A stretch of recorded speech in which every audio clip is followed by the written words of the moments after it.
Okay, go ahead.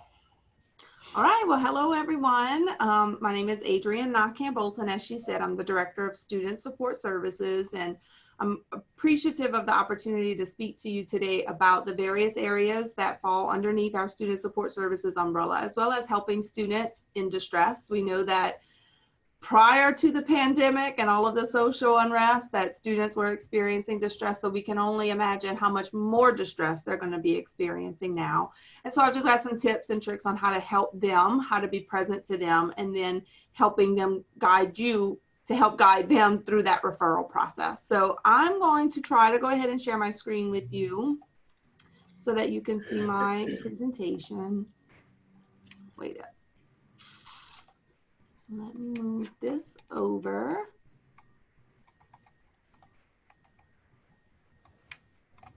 And try that again. Okay. All right. I'm thinking y'all are all seeing that. So I'm going to go ahead and talk about, okay, I have to remember I've got two different PowerPoints going on here. All right. So here are the various areas under Student Support Services. And if you're not already familiar, Student Support Services falls under the Student Affairs umbrella. It's made up of 3 distinct offices. We've got the University Counseling Center. I was going to. Amy, I think you talking. University Counseling Center, University Health Services, of which I'm the director of both of those. Look, if she wants, I don't care. And then Student Access Center, Ms. Heidi Dupree is our director for that office. So go ahead. Amy, I hear you talking. I'm sorry. That's okay.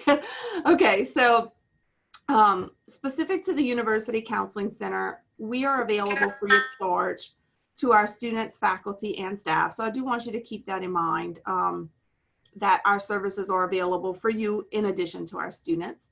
Unlike other universities, we don't impose any session limits. Some universities say you are only allowed 6, 8, maybe 12 sessions. We give you unlimited access to us for as long as you need services.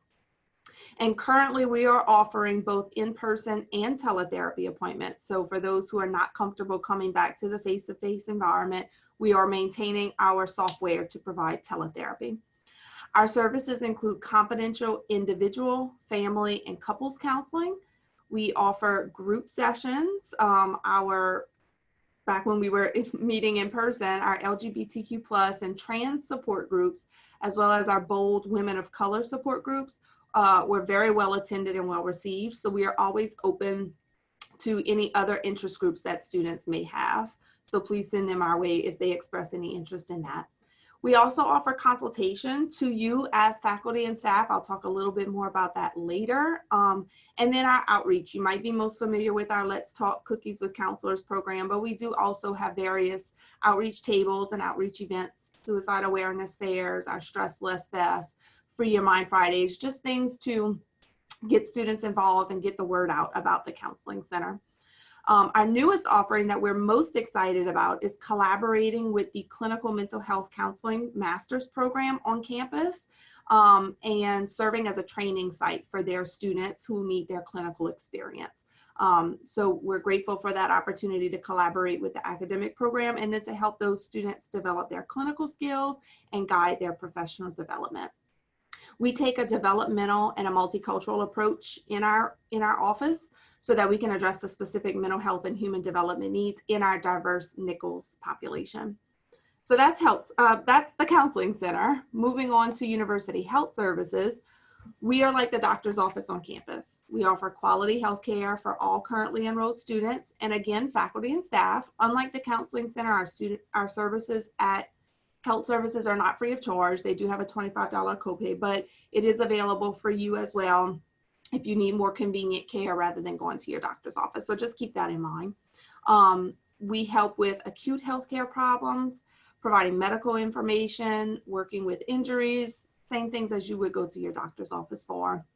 Now, due to the COVID-19, we are requiring screening prior to making any in-person assessments, just because any sick people coming in, we need to make sure that they are not infected and then in turn infect our offices and then are potentially healthy patients who might be coming for an injury check or immunizations and those types of things. So we are doing telephone pre-screenings prior to appointments, but we are offering telehealth as well for those who don't require an in-person visit. So it's just really important right now to call or email to schedule those appointments so that we can know ahead of time what we're working with.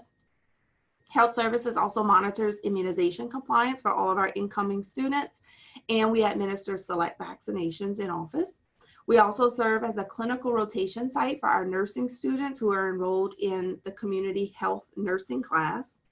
And we collaborate with community agencies to provide free HIV screenings throughout the semester, and then also doing outreach on a variety of different health topics throughout the year. And then our Student Access Center, which you as faculty might be more familiar with, we ensure that this office ensures that we provide equal access to education, housing, and facilities through an effort to comply with ADA, Section 504 of the Rehabilitation Act, and other state and local regulations regarding individuals with disabilities. So we provide reasonable accommodations for the needs of qualified students as they pursue their degree. And by providing these support services at no cost to students with disabilities, we give them an opportunity to achieve their academic and personal goals. So some possible accommodations you might already be familiar with: accommodated testing, ASL interpretation, emotional support animals, working with food allergies and accommodations, housing accommodations, note takers, recorded lectures, and such. Students have to register with the Student Access Center to receive these services. And little known fact, we also assist with voter registration. So that is another service that we provide to the campus. So kind of shifting gears a little bit and looking at working with students in distress. We know that the college years can be very stressful for many. And while most students may cope adequately with the challenges that these years bring to them, some students find these pressures of life unmanageable or unbearable, and this interferes with their learning. So you may encounter distressed students in your daily work with them. Many of those students have not sought counseling. They may, despite all of our efforts at outreach, be unaware of the services that are available to them. So we see your role as a very important one in identifying those students in distress and assisting them to find the resources that are available to help themselves. Kind of the overlying message that I've been trying to relay in the time that I've been here is that creating a culture of well-being on campus is not just about what the counseling center is doing. We talk about suicide, and that suicide prevention cannot just be the role of the counseling center. We have to ensure that everyone on campus is prepared to stop personal crises before they escalate by helping those students experiencing subclinical issues, that distress that's not yet a mental health disorder, but still affects their ability to function. So I'm hoping that this presentation is going to make you aware of some of those signs of distress before things lead to a bigger crisis. I've got some statistics for you here. And I'm just going to share them with you from some various surveys about the level of distress impacting our college students. So the fall 2019 American College Health Association's National College Health Assessment showed that a total of 76% of students reported their levels of stress as either moderate or high. And this was before the pandemic. 49% of respondents scored positive for loneliness on the UCLA loneliness scale. Remember, this was fall 2019. So imagine how much more lonely they might be with all of the social distancing mandates. And then the graphic you see on the left is from the 2018 survey. And that graphic shows that the rates of anxiety and depression have nearly doubled in the past 9 years. The Active Mind survey, this was from April 2020, and it had information specific to COVID. This is the top right graphic. It shows that 20% of the respondents of that survey say that their mental health significantly worsened under COVID-19. And 8 in 10 students reported struggling with focus on their school or work and avoiding distractions. And 55% of all students didn't know where to go for help for their mental health. We see that suicide is the second leading cause of death among college-age students. and 75% of all mental health conditions begin before the age of 24. This is from NAMI, the National Alliance for Mental Illness. We also know that the majority of young adults are going to turn to a peer in a time of crisis for support. So it's important to educate those students on assisting their friends as well. This graphic shows statistics from NAMI as well, and it shows the unequal distribution of mental illness among various racial and sexual minorities, with the majority prevalence of mental illness occurring among members of the LGBTQ+ community. So, you know, we like to say that mental illness does not discriminate, but the distribution of mental illness according to racial and identity groups certainly does. Now, we have to be mindful of the discrepancies in these numbers because many individuals in these racial groups have a true mistrust for the healthcare and mental health care system and experience stigma surrounding seeking help. So these numbers might actually be higher than what you're seeing here. So I have found this very neat acronym to help you when it comes to helping your students in distress, and it's ICU. So it's first important to identify the signs of distress, and then connect with the person experiencing the distress. And then finally, understand the way forward together. So we're going to break that down in our presentation today, and starting with the identifying signs of distress. So I am trying to figure out how I'm going to make this work now. I was hoping that y'all could use the chat function to share with me what you would think would be some of the academic indicators of distress. But since I'm sharing my screen, I can't see the chat feature. So I'm wondering if, wait, maybe it's here. And I'm giving away the answers now. Adrian, I can launch a quick poll real quick. Well, I don't, No. So this is, I wanted them to share what they thought. So I didn't want to give them the answers. If they could just use the chat function. I'll go ahead and read what everybody. Could you share them with me? That'd be great. So we have later missing assignments, absence from class, disruptive behaviors in class, forgetfulness, poor concentration, poor performance. Very good. Falling asleep in class. Yes, very good. A decrease in class participation or change in behaviors, falling grades, tardiness. Y'all got them. Awesome job. Yeah, so the ones I included specific to academic indicators, a deterioration in the quality of their work, which I think was stated, repeated absences, missed assignments, constant requests for special consideration, and then just disengagement from the class in general. Great job with those examples. Let's try these physical indicators that a student may be in distress. We had someone say falling asleep in class, poor concentration, forgetfulness, a change in hygiene. Yes. Being tardy, or well, that kind of falls under absence.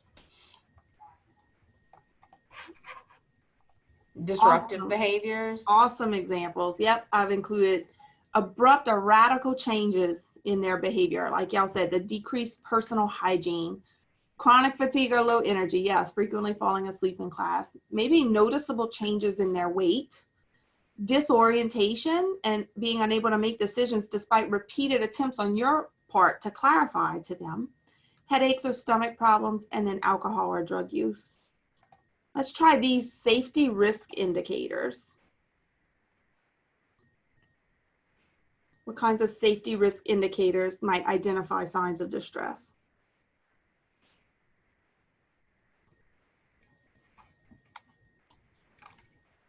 Can you, reckless driving? Yeah. Self-injurious behaviors, self-harm. Y'all getting it, yep. What about like aggressiveness towards people? Definitely. So I have here unprovoked anger or hostility with sudden outburst, high levels of irritability. aggressive, violent, or abrasive behavior, and then making implied or direct threats to harm themselves or others. And then the last one, finally, some psychological indicators that a student might be experiencing distress.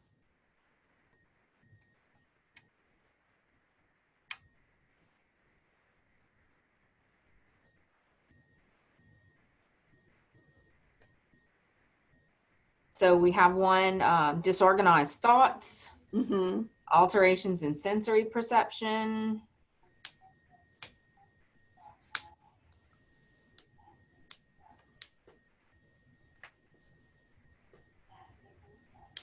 inability to focus, Yep. being defensive.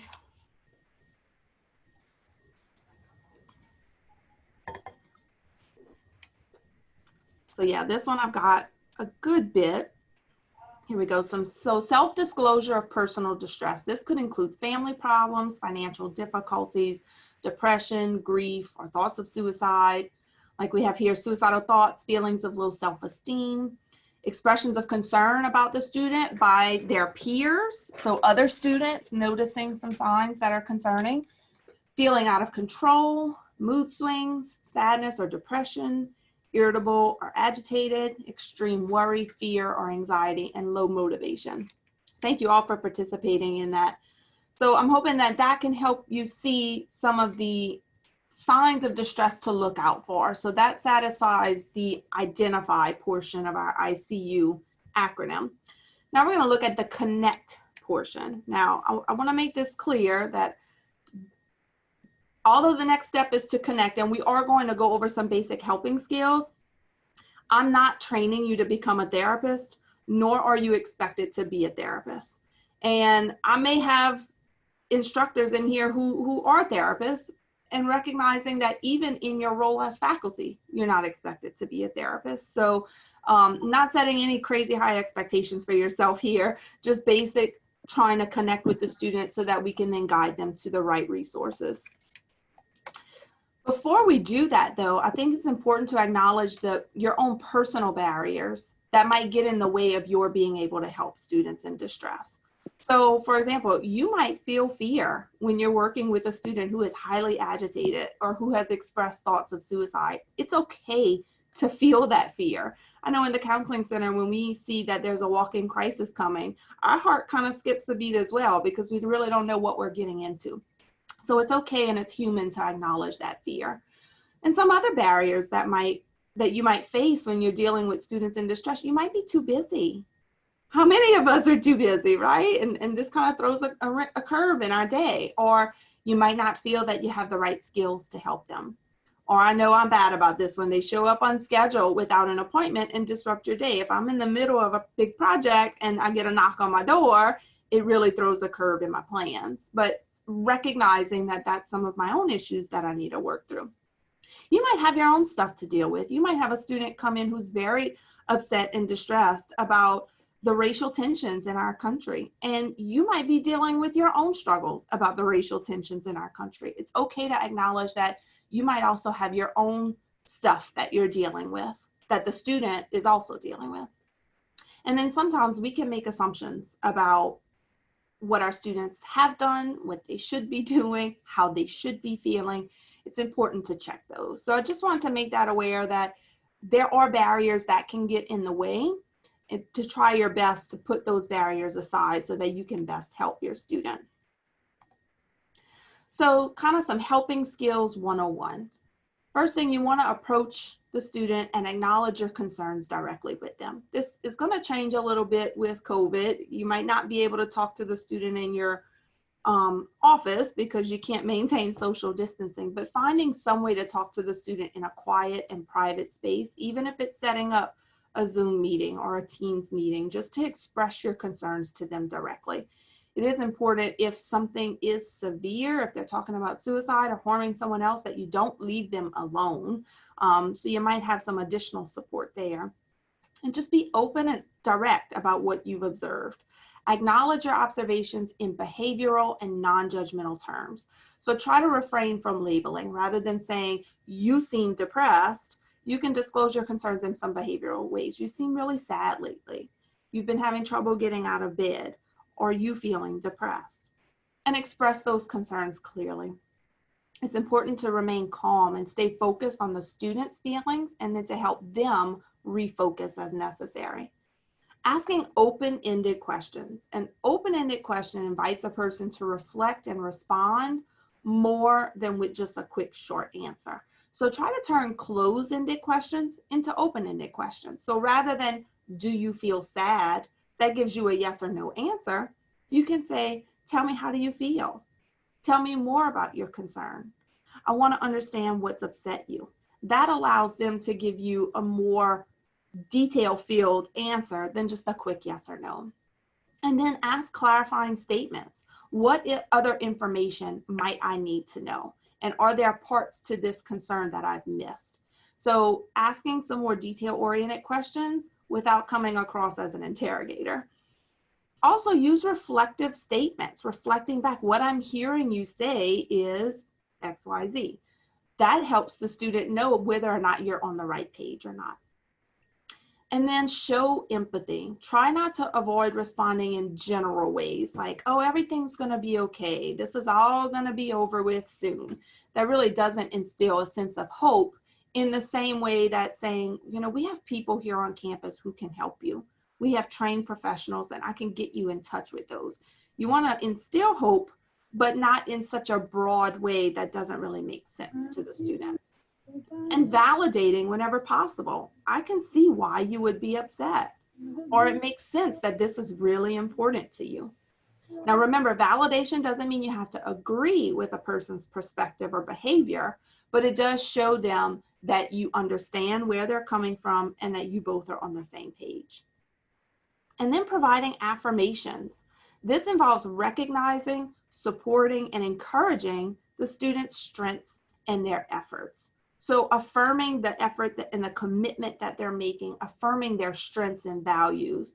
So you can make a statement like, you care a lot about your health, or you were very successful in coming up with ways to make this change easier. Affirmations is not the same as cheerleading. We're not saying, oh, you're doing so well, you did it, you're so awesome. But we are pointing out strengths and values that are going to help the student in a positive way. So how can you help? Some do's and don'ts. Do be human. This is one thing that I really stress in my work here in the Counseling Center, is I let the students that I see know that I am a human going through life and I have struggles in the same way that you do. And I'm trying my best to just make it day by day. I think it's important to not come across as too overly professional. That makes me then unapproachable. So just showing that I'm human, that I have my own issues too, that I'm working through, helps make me a bit more approachable for the student. Showing your true care and concern and taking what they say seriously. Even if they come in and they're distraught about a breakup after 3 weeks of dating, it might not be serious to us. And we might think, oh, you're going to forget about this in about 5 minutes. But in this moment, it's very important to that student. So we need to take the situation just as seriously as they are. Like we said, voicing those concerns directly and listening without our own personal judgment. Offering hope in a way that there are professionals here to help you, but not in a way that everything's going to work out okay. And then it is important to ask if they have thoughts about harming or killing themselves. We talk about this in all of our suicide presentations, that putting suicide on the table as an option isn't going to plant a seed in someone's head. But for a student who is suicidal and nobody is picking up on those signs, for you to acknowledge that maybe you have, by asking them that question about suicide, they're going to know that you get it. So it is important to not be afraid of asking the thought if they're thinking about hurting themselves or killing themselves. And some don'ts. Don't cross boundaries. Maintain that professionalism. I know a lot of times it could be very simple to say, look, I'll give you my cell phone number, call me whenever you need me, and then you're getting texts at 2 o'clock in the morning. It's important to maintain those professional boundaries. Don't be the therapist. I'm not training you to be the therapist. I'm training you to help facilitate a referral. So don't get too more involved than you need to be. Don't say at least. That just completely disregards all of their concern when you say, well, at least this isn't happening. Yeah, things could be worse. but right now it's as bad as it can get for me. I don't need to know about how much worse it could be. Don't act shocked or morally outraged. Don't be sworn to secrecy, especially if they do have some underlying suicidal thoughts. We can't ensure any type of secrecy with regards to that. We have to alert proper authorities. So don't at the outset say it's going to stay between me and you when you don't know what might come up in conversation. That's not the time to debate or argue with the student. And then finally, don't assume that the situation will take care of itself. It is important to follow up on any referrals that you give the students. Now, we do run into some roadblocks in the way that I'll talk about in a bit with regards to confidentiality in the counseling center, but you can follow up with the student and the student can share what they're comfortable with. So don't just assume that the situation's taken care of. So I've got some try this, not that statements. So rather than we need to talk, sit down, kind of put the ball in the student's court. I wonder if it'd be okay if we sat down and talked.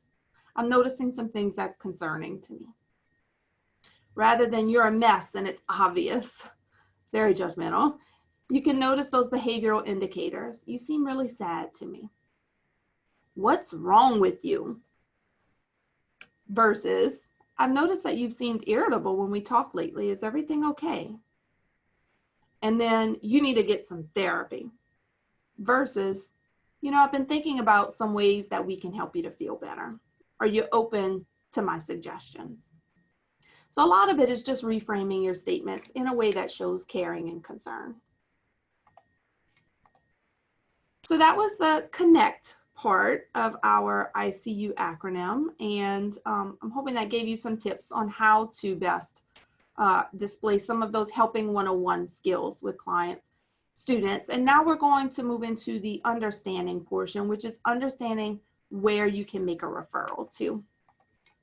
Now, before we do that, I think it is important to recognize, to just be culturally aware that students who identify with a minority status or who come from underrepresented groups, they may feel especially isolated and marginalized. And there are various identity dimensions that we need to consider, including race, ethnicity, cultural background, nationality, immigration status, sexual orientation, gender identity, ability status, socioeconomic status, religious beliefs, among others. These are all things we need to keep in the back of our minds when we're working with students. And that maybe they have had experiences of discrimination or oppression that have affected their emotional and psychological distress and well-being, and that also influence their help-seeking thoughts and behaviors. So, for example, denial, fear, stigma is a big one, negative labels, communication differences, lack of support, or lack of knowledge about resources may be especially relevant to the student. And your sensitivity to these unique needs is very important in order to connect them with assistance. So always keep that in the back of your mind. So making a referral to the counseling center. In general, you want to consider referring students to counseling if their problems have compromised their ability to function academically, personally, or socially. If you're concerned about a student, but you're not sure of the appropriateness of a referral, that's where our consultation services come in. You can always call the counseling center for a consultation, and our staff members are available to help you assess the situation, the severity of it, and whether or not it has potential for a referral. We can help with learning about on and off campus resources, help you find the best way to make the referral if it's appropriate, clarify your own personal feelings about the student and the ways that you can be most effective, and then discuss any follow-up concerns after the initial action or referral. So those are actual counseling sessions for you as faculty in the way that they are a consultation where we're helping you professionally serve in that professional role to help the students make their way here. So if you are referring a student to the counseling center, let them know what they can gain from meeting with a clinician. So you could say, I think it could be very helpful for you to discuss with someone impartial who's been trained to help you sort out your thoughts and feelings. You can let them know that our services are confidential and free, and give them an idea of what they can expect when they talk with a clinician. You can either encourage the student to contact us directly to schedule an appointment, or you can offer to assist them in making the appointment by calling the number and handing them the phone, or even accompanying them to the counseling center. It is important, if you consider the situation to be an emergency, that you at least convey this information when contacting us so that we can get all of our ducks in a row on our end. And then also leaving the option open for the student to refuse counseling, except in emergencies. We don't want to give them that choice. But if they decide that because of stigma or maybe their own personal experiences, like we talked about in the last slide, that counseling isn't the best route for them, we need to be understanding and accepting of their own personal desires, whether or not to accept your referral. Now, we understand that faculty and staff often have a very understandable desire to know if a student that they refer to counseling actually attended a session or if any progress is being made. And in order for us to provide this information, we have to have a student's written consent. Without written consent from the student, we can't even acknowledge that we've had any contact with the student. You may have heard from Ms. Chris, I can't confirm or deny that a student has been seen here. We have laws and ethics that guide us in making that determination that we cannot give any information without a student's consent. So except in specific cases, we have to protect the confidentiality of all of our communication. This is guided by law and professional ethics. Now, we understand that this policy can be a source of frustration. You simply want to know how your student is doing, but recognizing that we can't give that information. However, there is a backdoor way. If you want to know about follow-up, you can ask your student. It would be up to that student whether or not they're comfortable sharing with you. But most times they might let you know, yeah, I met with the counselor, this is how things are going. Should they decide not to disclose any further information, please don't pressure them, but do continue to show interest in, care, and support for their well-being. We get it. Even if you walk the student over, you saw them go to the back with the counselor, you know they're being seen, please just understand that we cannot release that information to you without a student's written consent. Adrienne. Yes. We have one question. Okay. Is there an option for late night referrals or evening referrals for faculty that teach into the evening? And For maybe the faculty to refer their student? Yeah. So those So not for regular hours? So not for anything that is not a crisis situation. In a case like that, we would just encourage that you give them the contact information, which I'll include in the very last slide, for the counseling center, phone number, email, and let them know to contact us, or they will hear back from us during our working hours, 8 to 4:30. If it's a crisis situation, then we usually get University Police involved, who they're going to reach out to the crisis on-call counselor, who can then either make phone contact with the student, or if it's required, come onto campus. But as far as late night hours for just general mental health concerns, we don't provide those. It has to be within our office hours, but you can certainly give that contact info and then they can contact us during that time. So my last slide before. And there's a follow-up question. Yeah, okay. Okay. Can you give some examples of what would be considered a crisis? So a student who is demonstrating any suicidal or homicidal thoughts, aggressive behaviors, anything that makes you feel uncomfortable and feels like there has to be some additional assistance. If it's a student who is just crying and upset, while we appreciate that and understand that that might be a crisis situation for that student, it won't warrant an actual crisis contact by a counselor at night. We usually get calls out if there's suicidal thoughts, homicidal thoughts, maybe some self-harm, excessive drug use. We'll sometimes get called out for those, but any other non-crisis situations would have to be handled during the workday. I hope that answers your question. And I hate to make too much generalizations, because we do understand that every case, it's a case-by-case basis. Recognizing that the on-call counselor is there but it's usually routed through the police department, you can share that with the student. They might not feel comfortable going to the police department if they're just highly distraught about something, but not suicidal. But some people might say, well, if that's the route that I need to go to speak to a counselor at this time, then sure, I'll go and they can reach out to the counselor. But usually it's more suicidal, homicidal, those types of situations. And so finally, I just want to finish up with self-care.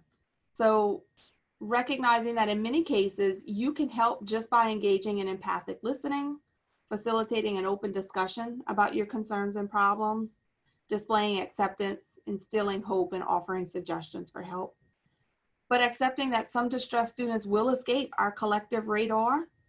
They're going to go unnoticed by all of us, and others are just going to flat out reject our assistance. But nevertheless, communicating your interest and concern to a distressed student, you can help that student regain the emotional balance that they need to cope. Also, know your role and recognize your limits. When helping, you're in a role of a facilitator, not a problem solver. Your responsibility is to try to help them solve their own problems or help them get help that's more than what maybe you can provide. So respect your own feelings of discomfort and focus on getting that student assistance. It's okay to ask for help. Asking a colleague or a supervisor for help, especially if you don't feel safe. If you feel any threat to your safety or well-being, maintain a safe distance and develop a route of escape if necessary. Monitor your own reactions and feelings. When helping, it's sometimes normal to feel helpless, worried, frustrated, impatient, compassion fatigue, and many other feelings. So being aware of some signs that you might be overextending yourself to help a student. If you're feeling overwhelmed, fearful, having thoughts of rescuing the student, or reliving similar experiences of your own. And then remembering that you're not alone. We understand that you might need support too. So calling the counseling center to arrange a confidential consultation with a clinician, or maybe for your own personal counseling. Here are our contact information for the various areas within student support services.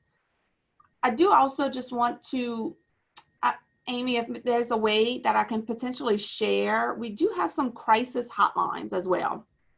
So, you know, if it's a student that wants to talk to someone right then, the counseling center's not open, police department's not the best route, we can provide you with a crisis hotline that the student can call, and then they'll be able to talk to a trained clinician, not at all affiliated with our university. And it'll be completely confidential. And then that way, maybe that could get their needs met right then and there. Could that be something we share? Is that on your webpage? I'm gonna go look up the link. It might be. If not, I can send it to you, or I can have it put on there. Let's see.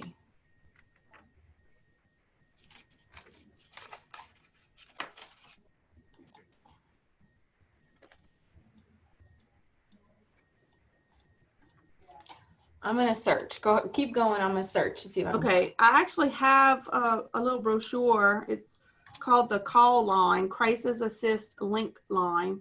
And if y'all want to write that down, the number is 1, or I can put it on this slide if that would help. I could add it to the stop sharing your screen and just leave the link in the chat. All right, let's see.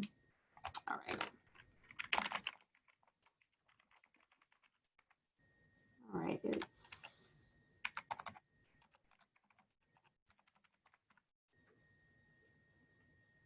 there's that crisis line for y'all.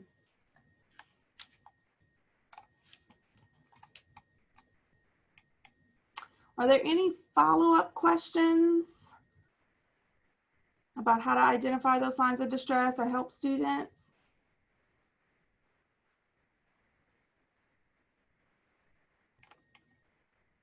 I believe, Amy, the PowerPoint's going to be included.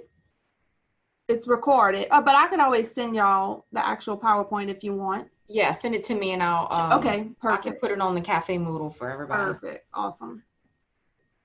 And just recognizing I could have done a whole PowerPoint specific to COVID or specific to the racial tensions and just society in general. Those are going to be very unique stressors for our students. So just knowing, being aware of that coming into this semester. But again, just maintaining that kind of helping 101 skill. Being present and aware, using those open-ended statements, questions, those reflections to your students, just to show that you are hearing them, that you understand them, and then facilitating that referral to the appropriate office. Well, that's all I had for y'all. I appreciate your participation. Thank you, ma'am. No problem. We're going to stop recording.